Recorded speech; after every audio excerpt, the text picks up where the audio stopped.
The knock on the window was sharp, hard, not kind. "Hey!" a man barked, leaning down, his shadow swallowing the small body inside the car. "What are you staring at, kid? You can't just sit here." The boy didn't answer. He couldn't have been more than 6, maybe 7. His legs didn't reach the floor of the back seat, and his hands were folded tightly in his lap, like he'd been taught to behave very, very well. His eyes were wide, glassy, fixed somewhere beyond the man's angry face. The man scoffed. "Is he broken or something?" A woman standing nearby laughed nervously. Probably some lazy parent dumping their kid while they shop. The boy flinched at the sound of her voice. The car windows were fogged slightly, despite the cool air outside. The doors were locked, the engine was off, and on the dashboard, barely visible through the glass, lay a folded piece of lined notebook paper. The man knocked again, harder this time. "Hey, where's your mom? Your dad? You deaf?" Still nothing. The boy's lower lip trembled. He looked down at his shoes, scuffed sneakers with frayed laces, and hugged his backpack tighter against his chest. That's when Officer Daniel Harper noticed him. Daniel had been finishing a routine patrol through the grocery store parking lot. The call was supposed to be boring. Suspicious vehicle.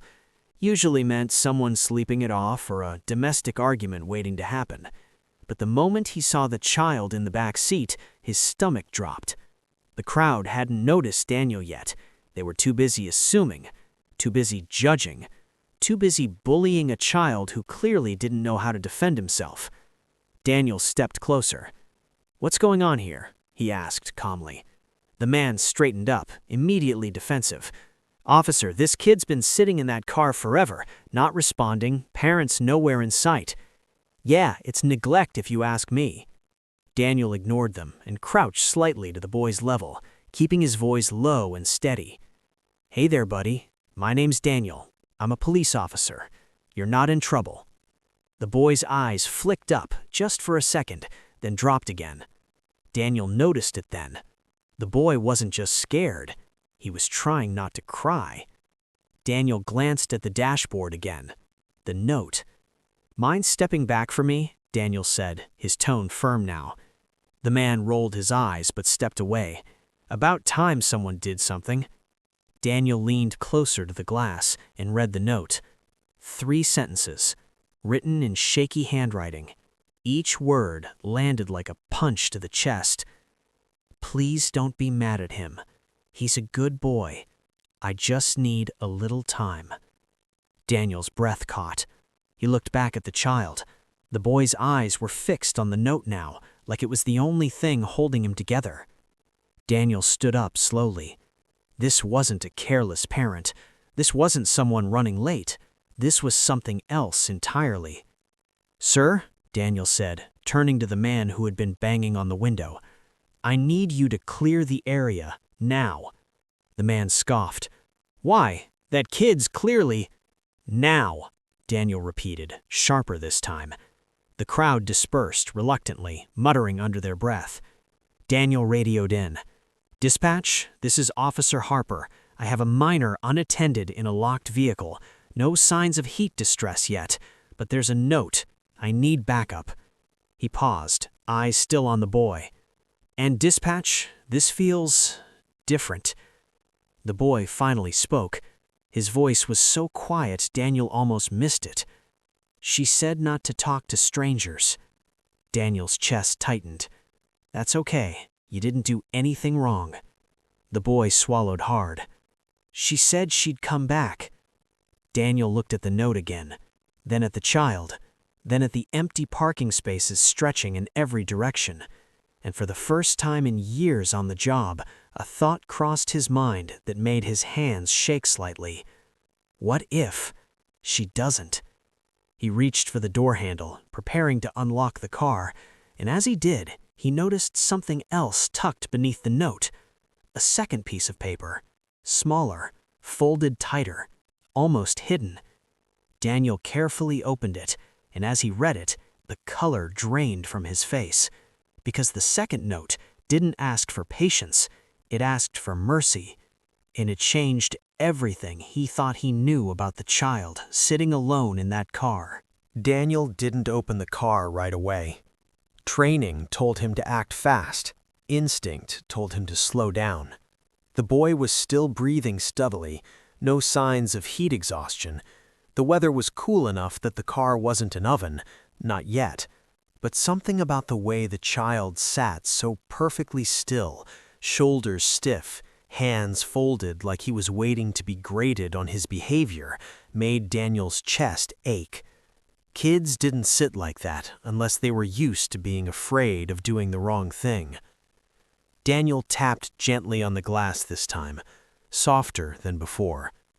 "Hey, buddy," he said. "I'm going to unlock the door now, okay?" Eli nodded once, barely.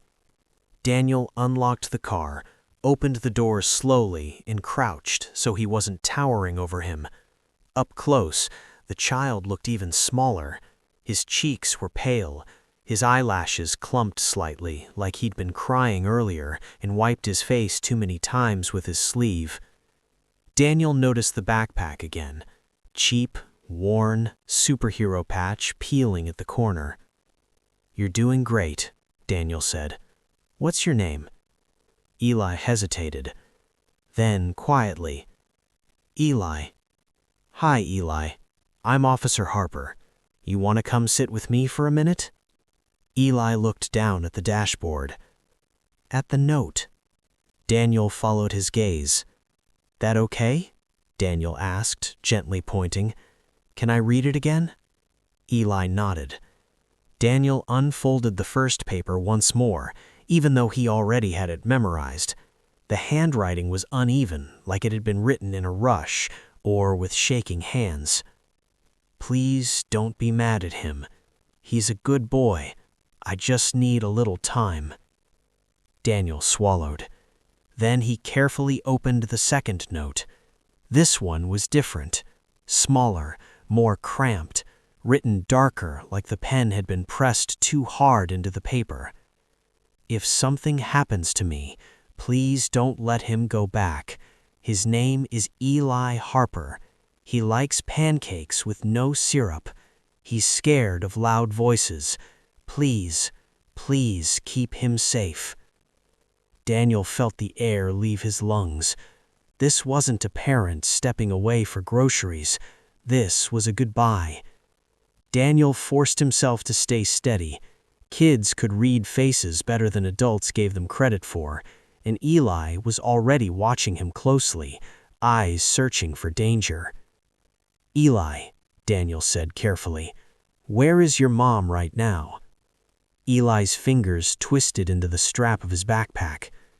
"She said she had to fix something." "Fix what?" Eli shrugged, but his eyes filled anyway. "She said she made a mistake a long time ago, and she had to make it right so I could be okay." Daniel's throat tightened. "Did she say where she was going?" Eli shook his head. "She just said if she didn't come back, I should be brave and sit still and not talk."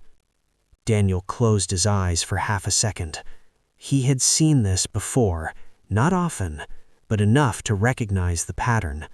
Parents in despair, people cornered by systems that didn't care, choices made when someone believed they had none left. "Eli," Daniel said gently, "how long have you been sitting here?" Eli thought for a moment. "The sun was higher before." Daniel checked his watch. Over an hour. Too long. Daniel radioed again, keeping his voice controlled. "Dispatch, I need you to run a missing person check. Possible adult female connected to unattended minor.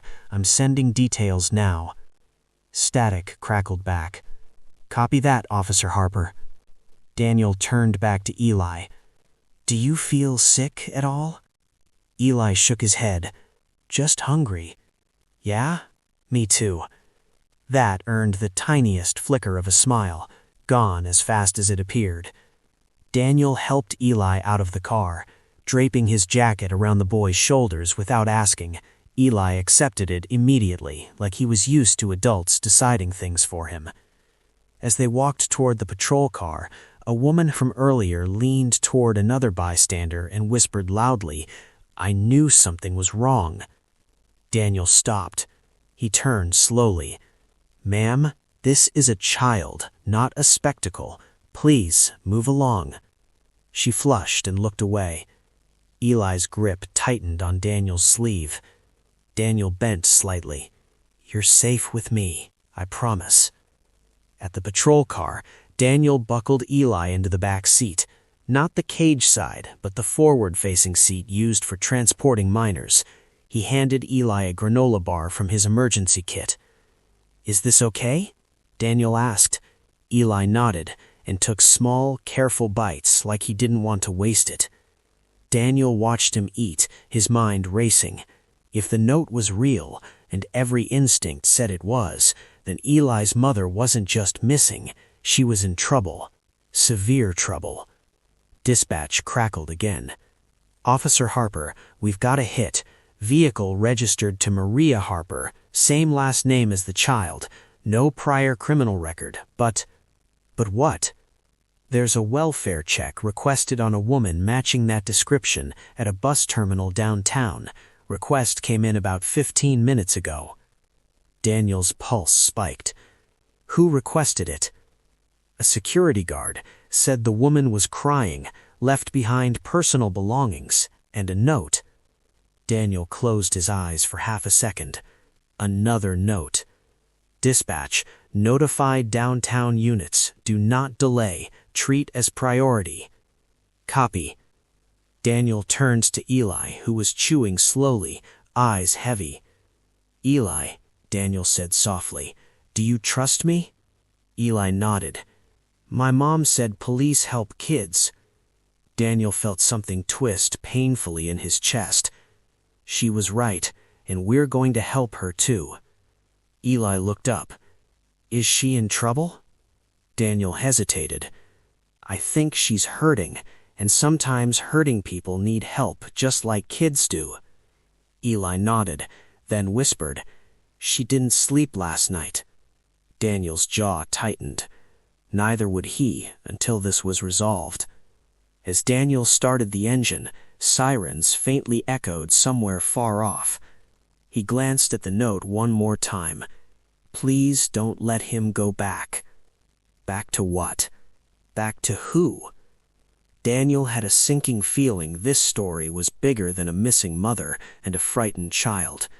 This felt like the beginning of something far darker. And whatever Maria Harper tried to escape, it was still out there, waiting.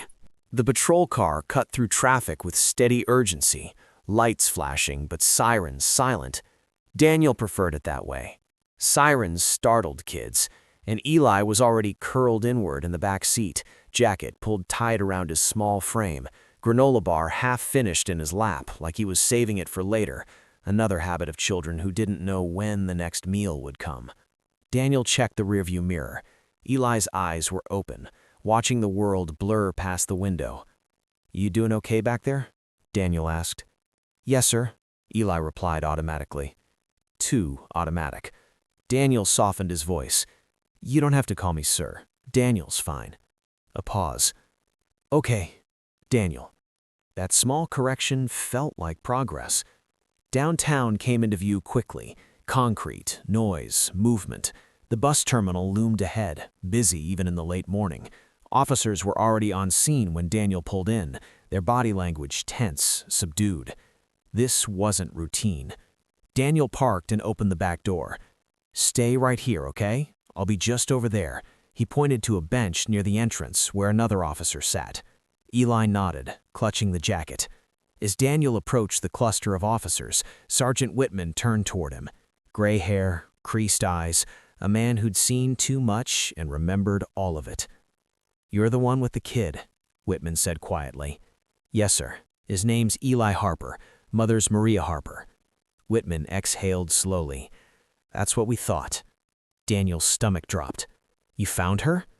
"Not yet," Whitman said. "But we found this." He handed Daniel a clear evidence bag. Inside was a purse, worn leather, cracked strap, cheap but well cared for, like someone who didn't have much but took pride in what they did have.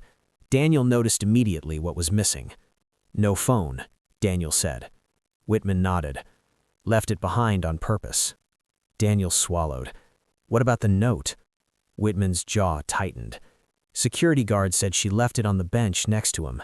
Guy didn't read it, just knew it was bad enough to call us." Daniel opened the folded paper inside the bag. The handwriting was the same as the note from the car, but shakier, more rushed. "I'm sorry. I tried every door they told me to knock on. They said I wasn't enough. They said he'd be better without me. Please don't let them take him." Daniel felt heat rise behind his eyes. "Who's they?" Daniel asked quietly.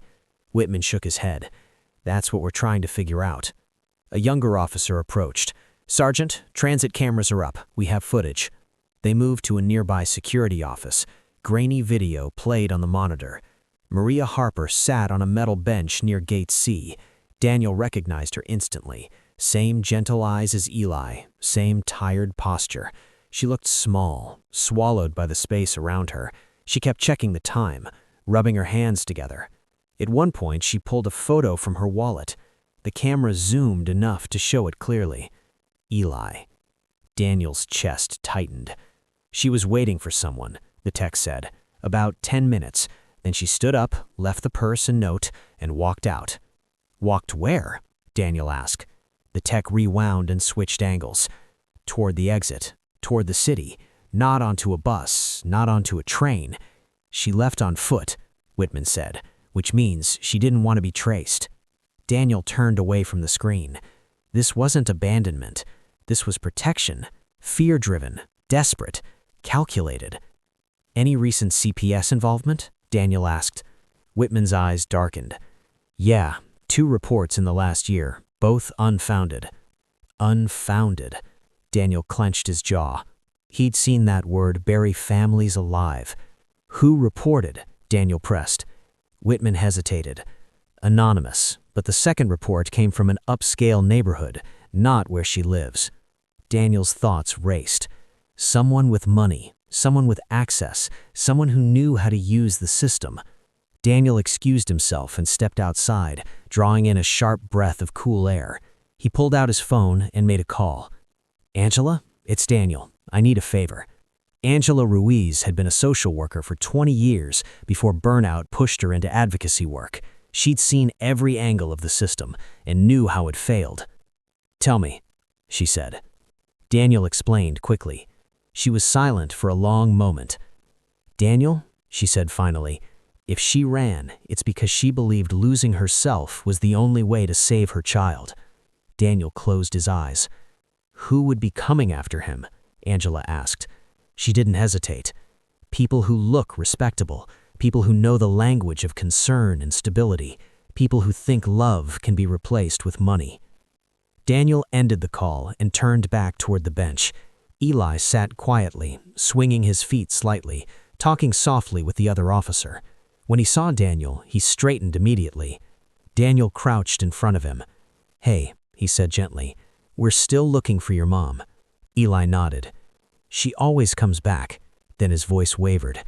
"Except when she says goodbye like that." Daniel's heart cracked. "Has she ever done that before?" Daniel asked. Eli shook his head. "She said this time was different. She hugged me for a long time, like when Abuela died." Daniel inhaled sharply. "How's she seem? Sad? Angry?" Eli thought. "Scared." Daniel looked away before the boy could see the weight in his eyes. "We're gonna keep looking," Daniel said firmly. "I promise." Eli nodded again, trusting in a way that felt undeserved. As Daniel stood, his radio crackled. "Officer Harper, we have a possible sighting. Female matching Maria Harper's description near the Riverwalk. Alone, appears distressed." Daniel didn't hesitate. "I'm on my way." He turned back to Eli. "I'm going to find her," he said. "You stay right here with Officer Mills. I'll be back, okay?" Eli grabbed Daniel's hand suddenly. "Please, don't tell her I cried." Daniel squeezed his hand gently. "I won't." As Daniel jogged toward his car, something heavy settled in his chest. This wasn't just a search, it was a race. against fear, against a system that had already decided who deserved what, against the quiet cruelty of people who believed they knew what was best without ever asking the child. Daniel started the engine, lights flashing again as he pulled out. Somewhere near the Riverwalk, a mother was walking alone with nothing left to lose, and Daniel knew one thing for certain. If he didn't reach her in time, this story wouldn't end with a reunion. It would end with regret. And regret was something children carried forever. The Riverwalk stretched ahead like a ribbon of gray concrete, winding along the water's edge beneath a sky that couldn't decide whether to rain or forgive. Daniel spotted her before the radio crackled again. Maria Harper stood near the railing, hands gripping the cold metal so tightly her knuckles were white. Her dark hair was pulled back messily, strands whipping in the wind. She wore the same thin jacket from the security footage, too light for the chill in the air. She looked smaller in person, not weak, just worn thin, like someone who had been carrying too much for too long. Daniel slowed his steps. He didn't want to startle her. "Maria," he called gently. She flinched. For a split second, Daniel saw pure panic flash across her face, the kind that doesn't belong to guilt, but to fear learned the hard way. She turned slowly. When she saw the uniform, her shoulders sagged. "I knew you'd find me," she said quietly. Daniel stopped a few feet away, hands visible, posture open. "I'm not here to arrest you," he said. "I just want to talk." Maria laughed, a brittle sound that broke off too quickly. "That's what they always say." Daniel felt the weight of that sentence settle between them. "Eli's safe," he said carefully. "He's warm, he ate something, he's asking for you." Her breath hitched. She looked past him toward the water, blinking rapidly. "I didn't leave him because I don't love him," she said, voice trembling. "I left him because I do." Daniel nodded slowly. "I know." She turned back sharply. "No, you don't. You don't know what it's like to wake up every day wondering if loving your child is the thing that's going to get him taken away." Daniel swallowed. "I've seen it, more times than I should have." Maria's eyes searched his face, looking for lies. "You know who called CPS," she said suddenly. It wasn't a question. Daniel hesitated. "I have suspicions." Her jaw tightened. "Vanessa Klein." Daniel's stomach dropped. "The woman from the condo," Maria continued, bitterness seeping into her voice. "The one who smiles like she's made of kindness. The one who brings donations to the food bank and posts about it online." Daniel had heard the name. Wealthy, connected, on the board of 2 charities. Maria said, "She told me I was neglectful, that my apartment wasn't safe, that Eli deserved better." Daniel clenched his fists. "What did she want?" he asked. Maria's voice dropped. "She wanted him." The wind picked up, carrying the sound of water slapping against concrete. "She can't have children," Maria continued. "She started offering help, babysitting, clothes, money. I said thank you, but no, I didn't want to owe her." Daniel knew where this was going. "She told me," Maria said, tears spilling freely now, "that if I really loved Eli, I'd let someone stable raise him." Daniel felt anger flare hot in his chest. "That's not how this works," he said firmly. "She reported me twice. Both times they came, they looked at my walls, my fridge, my bills, not at my son. They never asked him if he felt loved." Her hands shook. "This morning," she whispered, "she called me. She said the 3rd report would stick. She said I should do the right thing before things got ugly." Daniel took a step closer. "So you ran." "I gave him a chance to be seen before they painted me as a monster." Daniel exhaled slowly. "Maria," he said, "leaving him alone could have gone very wrong." "I know," she sobbed, "but staying felt worse." Silence settled between them, thick and heavy. Then Daniel's radio crackled. "Officer Harper, CPS is en route to the precinct. They've been alerted." Maria's face drained of color. They're coming," she whispered. Daniel held her gaze. "They're not taking him," he said.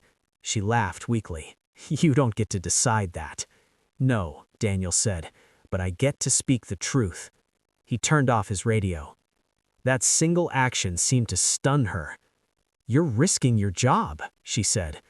Daniel shrugged. Wouldn't be the first time. Sirens wailed faintly in the distance. Not police. Traffic. Life continuing, indifferent.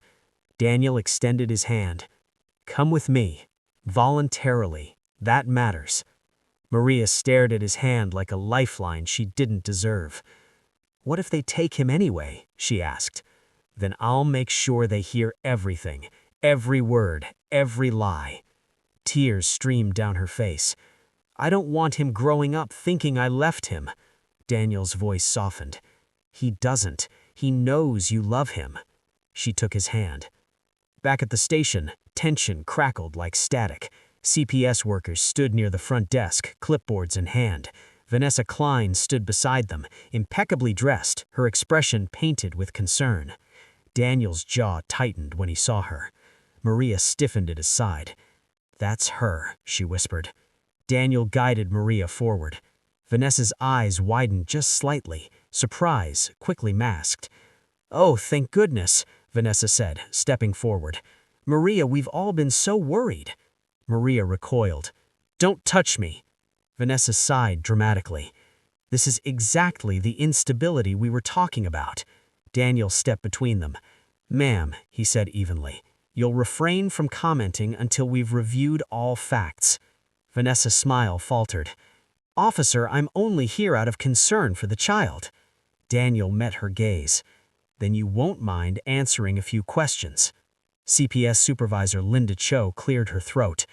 We need to assess the child immediately. You will, Daniel said, after you review the evidence. What evidence? Vanessa asked sharply. Daniel turned to the desk sergeant. Pull the call logs, the anonymous reports, the timestamps. Vanessa stiffened. Daniel continued, voice steady. And I'd like to submit a witness statement regarding coercion. So coercion? Linda Cho frowned. Daniel looked at Vanessa. Threatening a parent with repeated reports to force relinquishment. Vanessa's composure cracked. That's absurd. I was trying to help. Maria found her voice then, shaking but fierce. You wanted my son. You wanted to buy him. The room went silent. Eli's small voice echoed from down the hall. Mama? Maria broke. She ran toward the sound, dropping to her knees as Eli barreled into her arms. I thought they took you, he sobbed. I'm here, she whispered. I'm not going anywhere. Daniel watched, throat tight. Linda Cho exhaled slowly. We need to pause this, immediately. Vanessa's face went pale. You can't do this. Do you know who I am? Daniel finally let the anger show. I know exactly who you are, and so will everyone else. As CPS stepped back, recalibrating, Vanessa stood frozen, exposed. The confrontation was over, but the consequences were just beginning. And for the first time since this nightmare began, Maria held her son without fear, even as the system around them started to crack under the weight of the truth. The room didn't erupt. It didn't explode into shouting or chaos the way television dramas promised. Instead, it went quiet. The kind of quiet that makes people uncomfortable, because silence means truth has entered the room, and truth doesn't ask permission before it settles in. Maria sat on a plastic chair near the far wall, Eli curled into her side, his small fingers gripping her sleeve, as if letting go might make the world fall apart again. She rocked him gently, whispering words only the two of them could hear. Daniel stood a few feet away, arms crossed, eyes tracking every movement in the room. Vanessa Klein hadn't moved. Her posture was rigid now, chin lifted too high, hands clenched around her designer handbag like it was the only thing keeping her upright. The polished mask she wore for charity galas and photo ops was cracking, hairline fractures spreading with every passing second. CPS Supervisor Linda Cho finally broke the silence. We are suspending any immediate removal proceedings, she said carefully, effective immediately. Vanessa spun toward her. You can't just— Yes, we can, Linda cut in, voice firm but controlled. Given the new information, we would be negligent not to. Vanessa's eyes flashed. You're letting emotion cloud your judgment. Linda didn't flinch. No, I'm letting evidence guide it. Daniel allowed himself a single breath of relief. But he knew better than to think this was over. Systems didn't like being embarrassed, and people with money didn't like being told no. Maria looked up, eyes red and swollen. Does that mean he stays with me? For now, Linda said. Yes. Eli shifted, looking between the adults. Mama doesn't go away again? Maria pressed her forehead to us. No, baby. I promise. Vanessa laughed suddenly, sharp and humorless.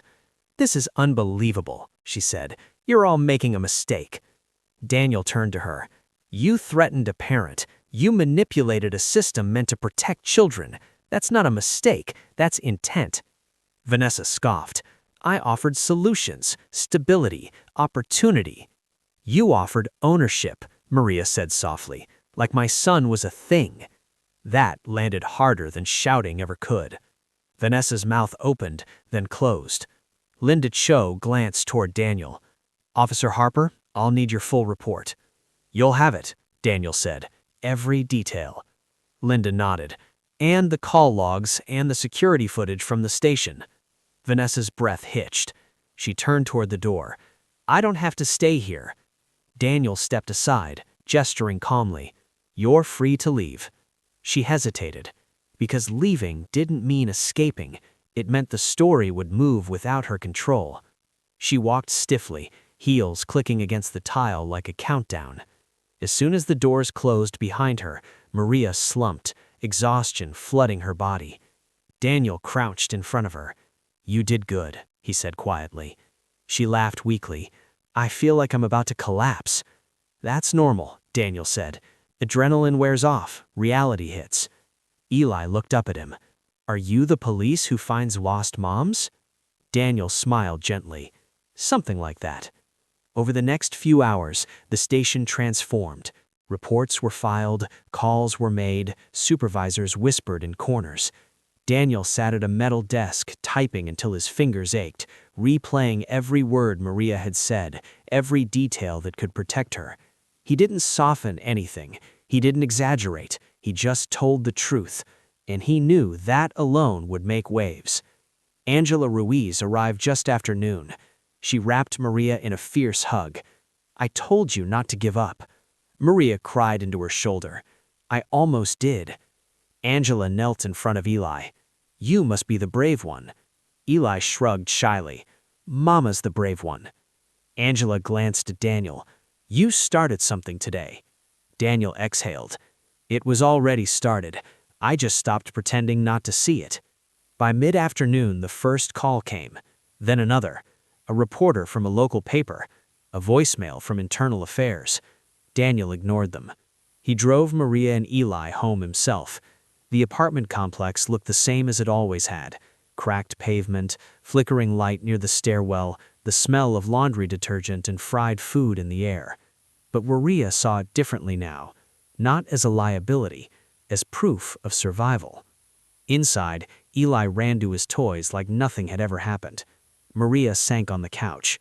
Daniel stood awkwardly near the door. Thank you, she said again, for believing me. He nodded. Just keep doing what you've been doing, loving him. She hesitated. What happens next? Daniel didn't lie. It won't be easy. There will be reviews, maybe retaliation. Her shoulders stiffened. But, he added, you won't be alone. As he left, his phone buzzed. A message from a colleague. You poked a hornet's nest. Daniel stared at it, then slid the phone into his pocket. That evening, Vanessa Klein sat in her penthouse apartment, staring at her reflection in the darkened window. The city glittered below her. Normally, that view calmed her. Tonight, it felt like judgment. Her phone rang. She answered without looking. This better be important. A man's voice responded coolly. You've made a mess. She straightened. They turned on me. You exposed yourself, he corrected. You pushed too hard. They chose a nobody over me. A pause. Then, fix it. She hung up, hands trembling. Across the city, Daniel sat at his kitchen table, the glow of his laptop illuminating old case files. He hadn't planned to dig this deep, but once you saw a pattern, you couldn't unsee it. Anonymous reports, affluent neighborhoods, single mothers, always the same outcome. He leaned back, rubbing his eyes. His phone buzzed again. A text from Angela. "You're not wrong. Be careful." Daniel stared at the message. Careful hadn't saved Maria. Careful hadn't protected Eli. Truth had, and truth, once spoken, had a way of demanding more. Outside, the city moved on, unaware that beneath its routines, something fundamental had shifted. A mother had been cornered, a child had nearly been taken, and a system had been forced, just briefly, to look at itself in the mirror. The fallout had begun, and it wouldn't stay contained. The backlash didn't arrive with sirens or shouting. It came quietly, in emails marked confidential, in meetings scheduled for clarification, in sideways looks that lingered just a second too long. Daniel felt it the moment he walked into the precinct the next morning. Conversations stopped mid-sentence. A few officers nodded, but others avoided his eyes altogether. Someone had printed out a local news article and taped it to the break room fridge. Officer intervenes in controversial child welfare dispute. No names yet, no accusations either, but the tone was clear. Daniel poured himself coffee that tasted like burnt regret and took his seat. He hadn't even logged in before Captain Rourke's assistant appeared at his desk. "Captain wants to see you." No smile, no explanation.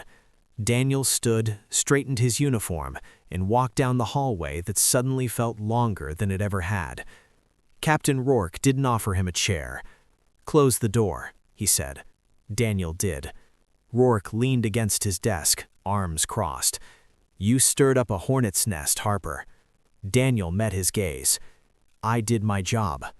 "You escalated a situation involving CPS and a private citizen with significant influence." "She threatened a mother," Daniel said evenly, "and a child." Rourke sighed.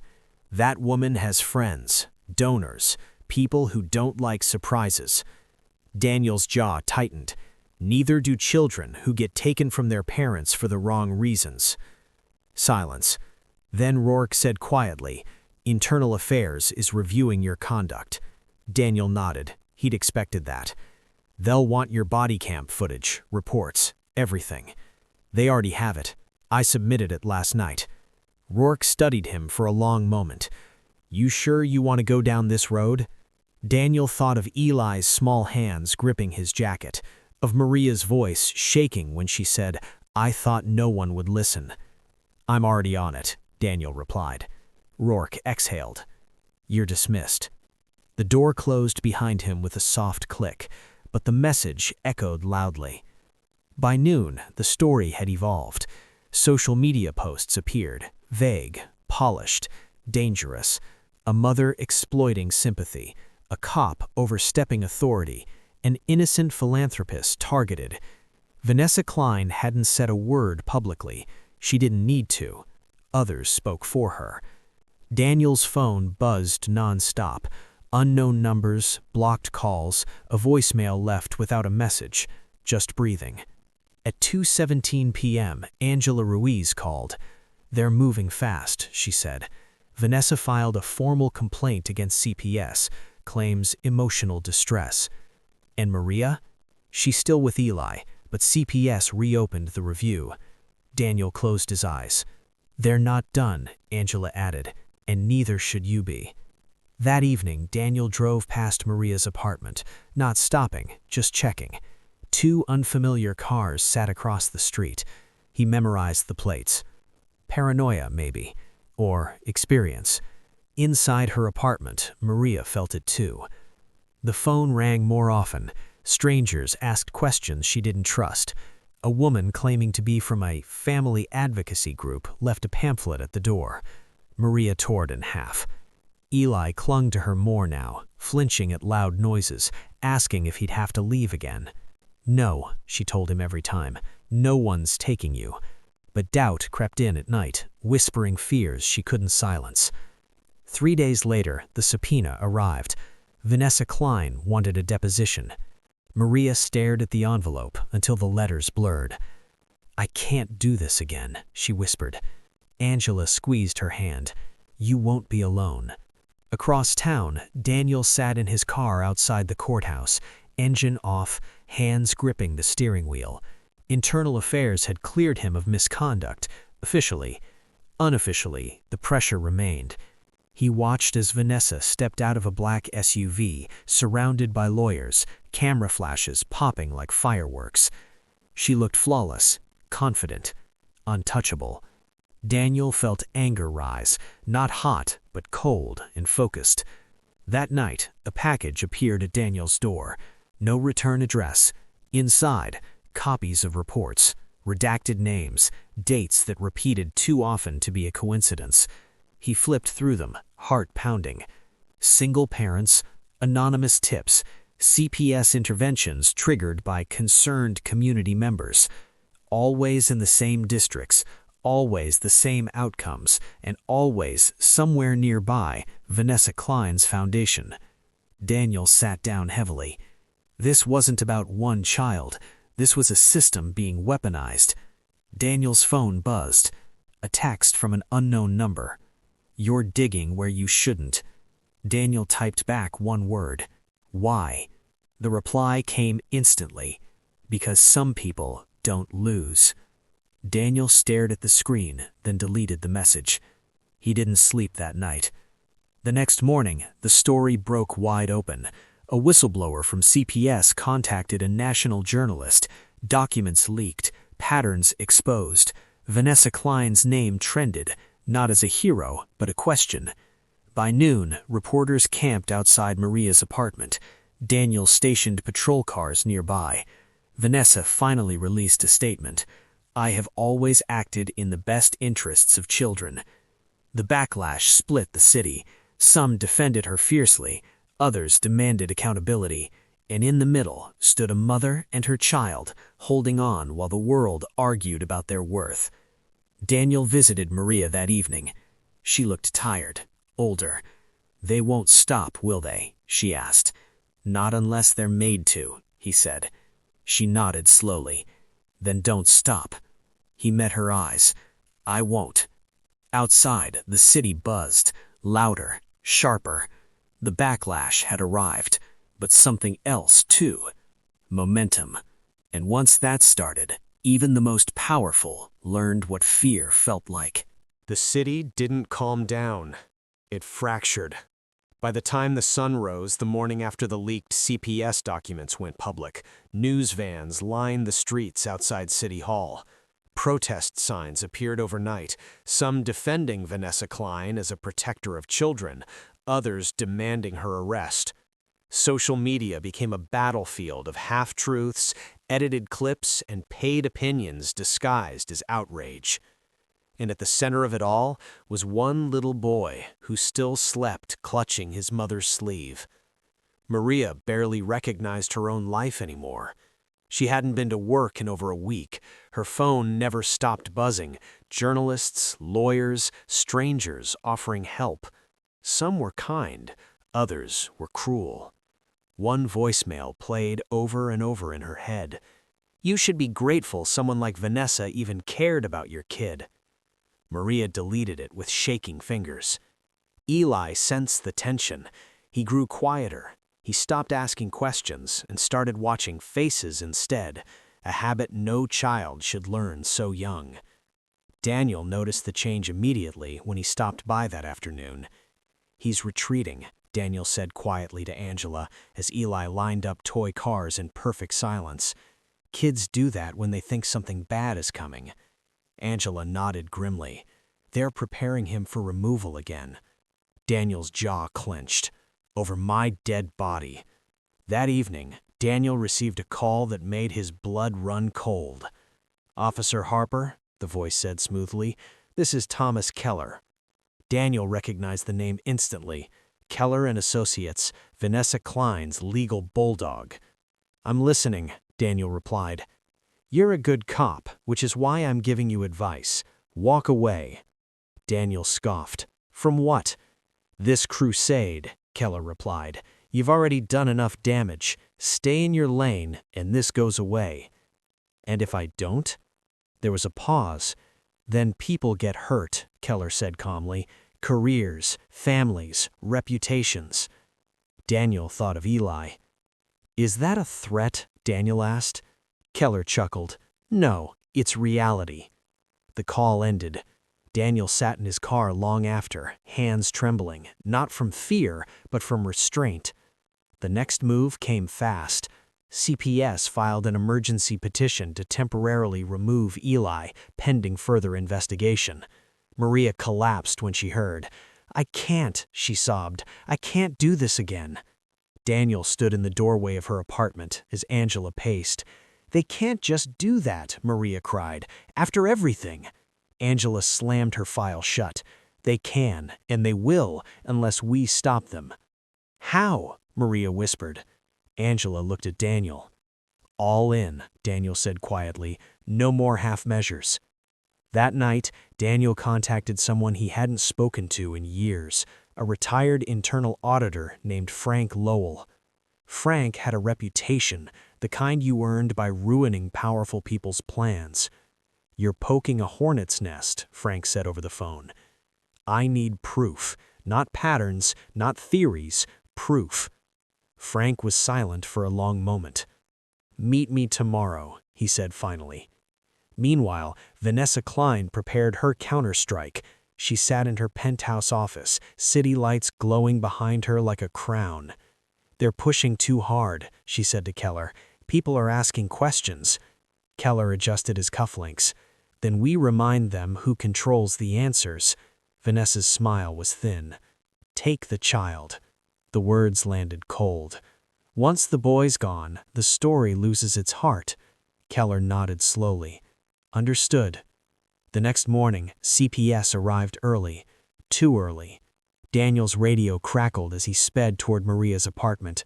Unit 12 responding, he said, sirens wailing. He arrived just as a social worker reached for Eli. No! Maria screamed, clutching her son. Please! Daniel stepped between them. You don't have a judge's signature, he said sharply. The social worker hesitated. Daniel held his ground. Leave, he ordered. After a tense standoff, they retreated. For now. That afternoon, Frank slid a flash drive across a diner table. Vanessa Klein didn't just make calls, she funded a private data service. They flag at-risk families based on income, neighborhood, and social media behavior. Daniel's breath caught. This is child trafficking, Daniel said. Legal kidnapping, wrapped in charity. The files were damning. Payments, emails, instructions.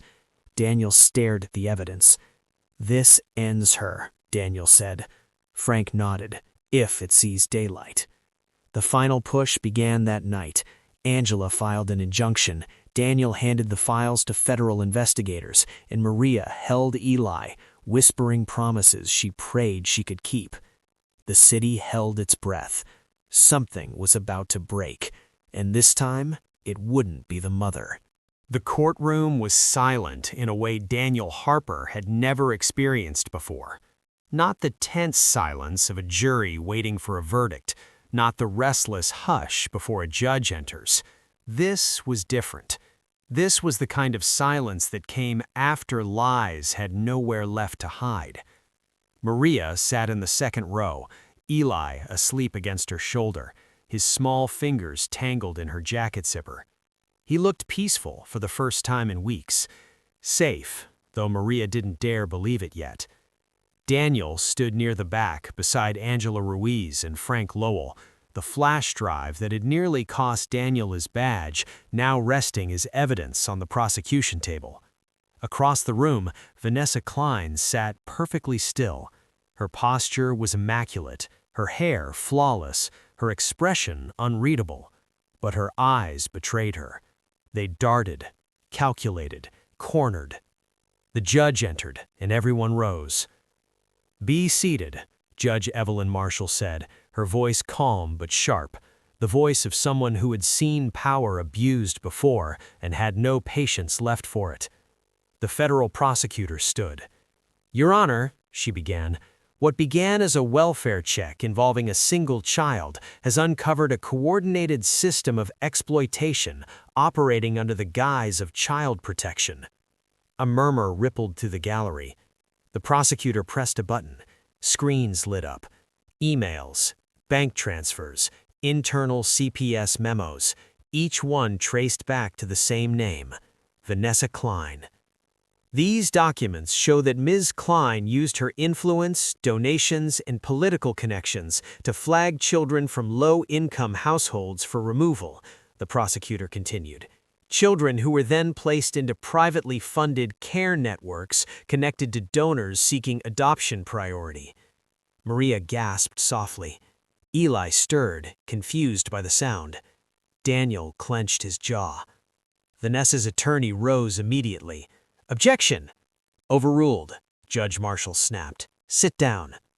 The prosecutor turned toward the bench.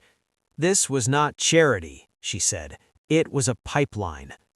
Photos appeared next. Families, addresses, income brackets. Maria saw her own name on the screen. Her knees nearly gave out. "Ms. Morales," the prosecutor said gently, "was targeted because she was a single mother with limited resources and no legal representation. Her child was flagged as high adoptability." Vanessa finally moved. She stood abruptly. "This is absurd," she said, her voice cutting through the room. "I helped children. I saved them from neglect." The judge leaned forward. "You saved them?" Judge Marshall asked coldly. "By falsifying reports, by coercing social workers, by attempting to remove a child whose only crime was being born to a poor mother?" Vanessa's mask cracked. "They were better off," she shouted, "with families who could provide." Maria stood up without realizing it. "My son is not a charity project. He is not a prize." The courtroom froze. Judge Marshall looked at Maria, not with reprimand, but with understanding. "Let her speak," Judge Marshall said quietly. Maria stepped forward, her voice shaking but strong. "I worked 2 jobs. I skipped meals so my son wouldn't. I loved him every second, and you tried to take him because I wasn't rich enough to look good on your website." Vanessa stared at her like she was seeing her for the first time. "You don't understand," Vanessa began. "No, you never tried to understand." Silence followed, heavy, final. The judge sighed, not tired, but resolved. "This court finds sufficient evidence to proceed with full criminal charges against Vanessa Klein for conspiracy, fraud, coercion, in violation of federal child welfare statutes." Vanessa's breath left her in a sharp gasp. "Additionally," Judge Marshall continued, "this court orders an immediate suspension of all CPS officials named in these documents, pending investigation." The gavel came down. Hard. It echoed like a door slamming shut. Vanessa Klein was escorted out in handcuffs. She did not look back. Outside, cameras exploded with flashes. But inside, something quieter happened. Maria knelt in front of Eli. "It's over," Maria whispered. "Mama's here." Eli smiled sleepily. "Home?" he asked. "Yes," she said, tears streaming. "Home." Weeks later, the city looked different. Not perfect, but changed. A federal task force dismantled the network Vanessa had built. New oversight laws passed. Whistleblower protections strengthened. Angela Ruiz was appointed to lead an independent child welfare review board. Frank Lowell retired, for real this time. Daniel Harper stood on his porch one evening, watching Eli ride his bike in the parking lot, while Maria laughed from a folding chair. "You could have walked away," Maria said softly, joining him. Daniel shook his head. "Then I wouldn't be able to look at myself." She smiled. "You saved us." Daniel looked at Eli. "No," he said. "You did. I just didn't look away."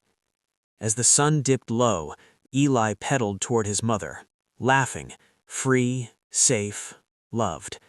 And for the first time in a long time, justice didn't feel like a word. It felt like a child going home.